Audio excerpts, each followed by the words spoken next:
네, 시청자 여러분, 구독자 여러분, 100원, 200원 후원해 주시는 후원자분들께 감사의 말씀을 드리면서 오늘도 집에 가다가 방송을 켰는데요. 제가 이제 그런 생각을 해봤어요. 지금 어떤 상황이냐면, 제가 96년도에 군대를 갔는데 그때 육해공군 해병대가 약 한 70만 대군을 자랑했거든요. 그런데 지금의 기준에서 2025년 기준에서 그런 육해공군 해병대가 40만 대군을 자랑하고 있습니다. 30만 명이 줄어든 거죠. 그래서 이제 제가 복무했던 사단도 여단으로 축소가 됐어요. 그러면은 이제 그 줄어든 인원수를 메꾸기 위해서 첨단화 과학화 비대칭 전력의 강화로 이어져야 되는데 그렇게 이어지느냐의 문제에 있어 가지고 그렇지는 않은 것 같고, 최대한 면제율을 1% 이하로 떨어뜨려서 인원을 벌충하겠다, 이런 생각인 것 같아요. 그러다 보니까 좀 문제가 생겨도 너가 참고 견뎌라, 또는 내무반에 이제 동료들이 참고 견뎌라. 그래서 이제 마구잡이로 보내는 그런 경향이 없지 않아 있는데요. 우리가 볼 것 같으면 1392년도 태조 이성계가 조선을 건국한 이후에 징병제가 실시가 됐어요.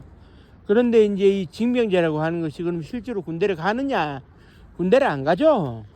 평소시에는 농사를 짓고 생업에 종사하다가 전쟁이 날 때만 간다. 대신에 이제 생업에 종사하고 군대를 전용으로 안 가는 대신에 일정 기간 동안 포목을 2피를 낸다. 그런데 이때 이 포목이라고 하는 것이 군대를 현역으로 안 가는 대신에 내는 포목이다 그래가지고 군포라고 했어요. 일종의 세금을 거둔 셈인데, 여기서 불평등이 존재를 하는 거예요.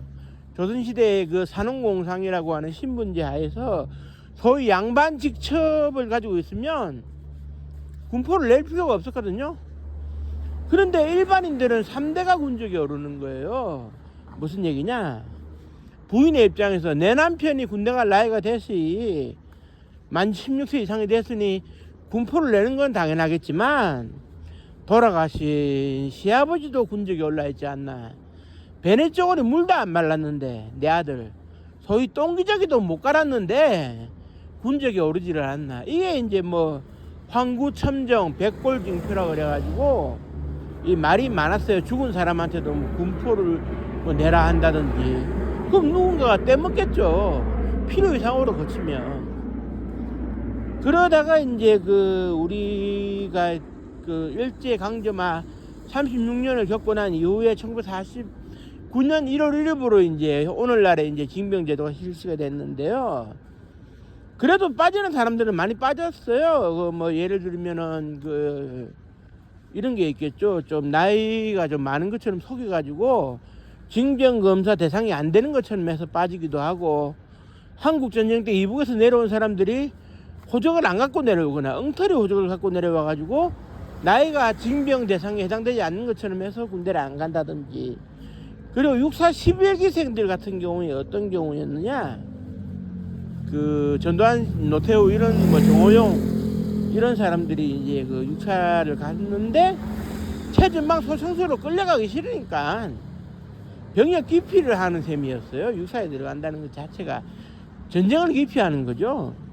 그럼 군인이 전쟁을 기피하면 그게 군인이겠습니까만은, 그 외에도 지주가 소장농한테 논을 몇 마디 줄 테니까 내 아들 대신 군대 갔다 와라, 이런 경우도 많았고, 최근에 먹고 살기가 어려워서 월급을 반씩 나누는 조건으로 이렇게 군대를 대리 입영하다가 적발되는 사례가 있었는데요. 외에도 많죠. 그리고 이제 우리가 이제 그 과거 좀 이렇게 국가가 이렇게 발전하지 못하고 전 세계적으로 알려져 있지 않을 때, 동양의 미개한 나라로만 알려져 있을 때 박정희 대통령이 내세운 게 뭐였냐면, 국위 선양을 하는 사람에게 병력의 혜택을 주겠다. 즉 다시 말해서 이제 그 일정 기간 그 분야에서 계속 종사를 하면 그 군대를 안 와도 된다. 그게 지금은 좀 바뀌어가지고 이제 4주간 기초군사 훈련을 받고 일정 기간 지나면 군대를 안 가도 되는데, 이 국위 선양이라고 하는 것도 사실 애매모호하잖아요.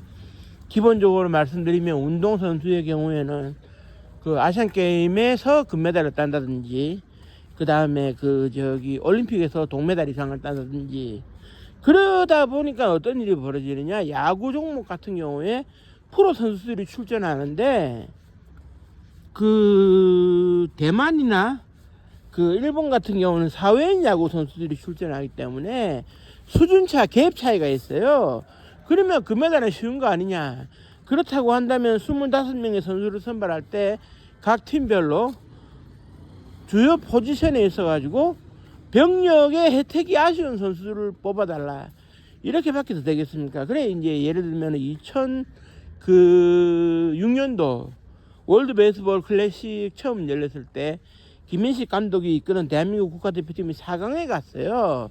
그러니까 이제 국민적 분위기가 있다 일떠서니까 이제 그 군대를 면제를 시켜줬는데, 그때 제가 기억나는 게 그 안산에 그 국회의원을 하고 있던 임종인 국회의원이 아니 왜 그 감성적으로 말이지 병력 면제를 시켜주느냐, 4강에 갔다는 게 뭐 그리 대단하다고, 나라를 구한 것도 아닌데 해서 반대를 했던 그 기억이 나는데요. 그 참 그 의견은 묵살이 됐고, 그리고 2002년도 한일 월드컵 그때 당시에 그 6월 달이었나요? 7월 달이었나요? 그 한일 월드컵 할 때 첫 경기에서 우리가 예선전 첫 경기에서 폴란드를 2대0으로 이겼거든요. 그래서 부산 그 아시아드 주경기장에서 이렇게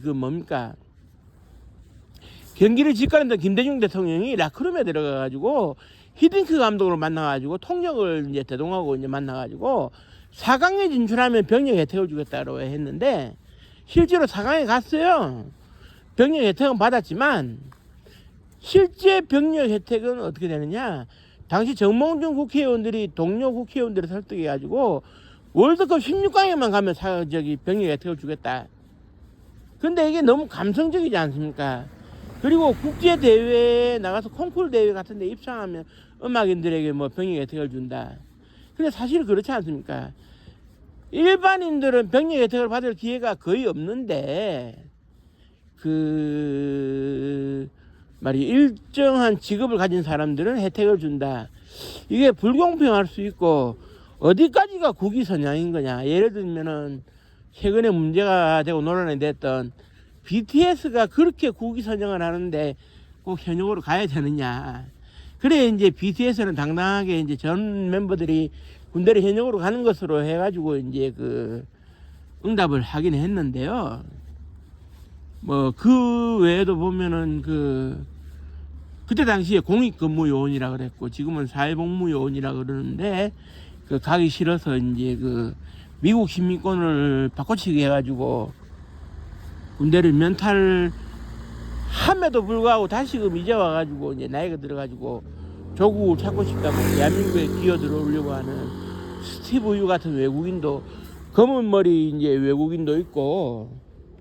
그런데 이제 그 기준이 이제 합당해야 되는데, 기준에 합당 안 하니까 늘 논란이 이제 있는 것 같습니다. 그러다 보니까 누구는 신의 아들이다 해서 군대를 안 가는데, 누구는 아토피로 밤새 긁어야 되는 상황에서 동료 군인들이 피해를 입을 수 있는 상황에서도 면제가 안 돼요. 좀 같이 좀 버텨라. 그럼 동료 군인은 무슨 죄입니까? 그러니까 원칙이 바로 서지 않으니까네 이런 안 좋은 일들이 벌어지고 있는데, 사실 그렇지 않습니까? 지난 3년 동안 대한민국을 통치했던 윤석열 대통령이 군대를 안 갔죠. 부동시라는 이유로, 시력이 마이너스라는 이유로 군대를 안 갔는데, 근데 문제는 시력이 마이너스인 사람이 전혀 안경을 끼거나 렌즈를 낀 모습이 보이질 않았거든요.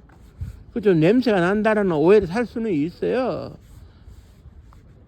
그런데 이제 우리 군이 앞으로 어떻게 가야 될는지는 모르겠지만 당장에 모병제로 갈 수 있을지 그것도 의문입니다만은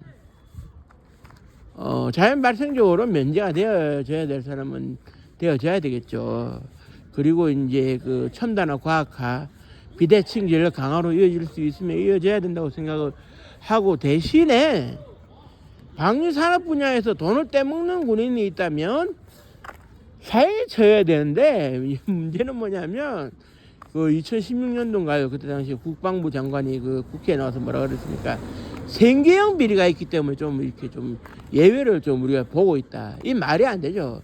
부정 비리를 저지르는데 생계형이 어디 있고 말이지, 생계형 아닌 게 어디 있느냐. 이런 것도 우리가 좀 고민을 해봐야 되는 것이고, 이 대한민국은 징병제를 택하고 있고 이제 모두에게 이제 그는 아니지만 대한민국 남자에게는 국방의 의무가 있어요. 있는데 이 국방의 의무를 지는 사람은 지는데 지지 않는 사람은 지지 않는다 얘기입니다. 뭐 제가 옛날 이야기를 하는 것은 좀 그렇겠지만 제가 키가 160이 안 되는데요. 159cm인데 현역으로 갔다 왔거든요. 제가 좀 불편하긴 했습니다만은, 이거는 이제 누구나 그냥 납득할 수 있게 군대를 갔다 오든지 만인이 납득할 수 있게 이제 면제를 받든지 이렇게 돼야 되는데, 그게 아니니까 사회의 불공정성이 이제 그 드러나는 거 아니겠습니까? 누구는 가고 누구는 안 가고. 근데 사실 지금 군 가산점 제도가 사라진 상황에서 안 가는 사람들에 대해 뭐 딱히 불이익이 없어요. 그러면 가는 사람만 바보 되는 거 아니냐는 이런 논란이 불거질 수는 있는데요. 저는 그렇게 생각합니다. 그 뭔가 합리적인 법과 제도를 가지고 운영을 해서 국민 모두가 납득할 수 있도록 해야지. 그게 아니고 이제 그 가는 사람은 가고 이제 안 가는 사람은 안 가고, 그 이게 계속 이제 병무비리로 이어진다면 어느 국민이 이렇게 납득을 하겠습니까? 거기에다가 또 우리 군의 또 이 현실이 있지 않습니까? 군에 입대하기 전에는 대안의 아들이었다가 제대하고 나면 안무개의 아들로 변하는 이 현실도 우리가 좀 고민을 해야 되는 것이고, 병무행정이 올바를 때 징병제 국가에서 국가가 살아남는다. 저는 그렇게 생각을 하는데 국가에 높으신 분들은 그런 생각을 안 하는 것 같습니다.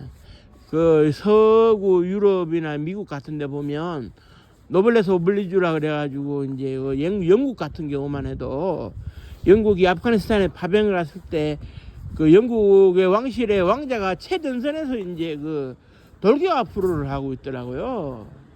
그러다가 이제 여론에 부담이 되니까 후방부대로 빠지기는 했는데, 그리고 영국을 가장 오랫동안 통치한 그 엘리자베스 2세 여왕 같은 경우에도 17살에 이제 공주의 신분으로 제2차 세계대전에 참전을 해가지고 영국을 지키겠다.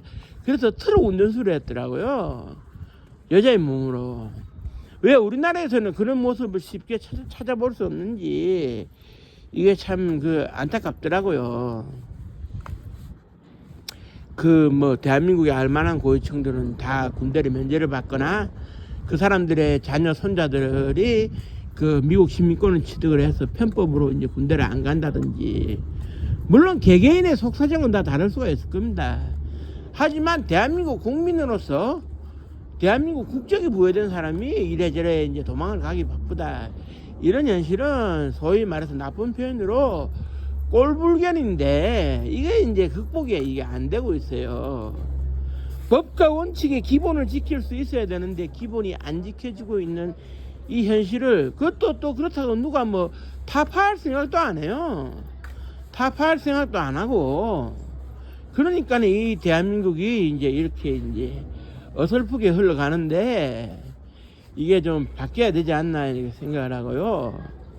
새로운 법과 제도적 원칙을 가지고 병무행정이 새롭게 거듭날 수 있도록 차기 대통령에 당선되는 분은 좀 이렇게 해야 될 것 같아요. 물론 이제 아무래도 이제 뽑히는 그 자체가 이제 군대 갔다 온 사람으로 좀 뽑혀야 될 그런 게 좀 높은데, 아무튼 우리가 그 71년에 그 76년에 그 병무 형제 역사를 가지고 있는데 아직까지 이제 그 구시대적인 요소를 탈피하지 못한다면 그건 올바른 국가가 아니겠죠. 그래서 이제 새 정부에서는 새로운 병무 행정을 개혁을 해서 모두가 납득할 수 있는 징병제가 되기를 바라는 마음 간절하고요. 언젠가 우리가 이제 모병제로 갈 때까지는 징병제가 잘 정착되기를 바라는 마음, 올바르게 시행되기를 바라는 마음 간절하면서 오늘 방송은 여기서 마치도록 하겠습니다. 모든 시청해주신 여러분께 감사의 말씀드립니다. 고맙습니다.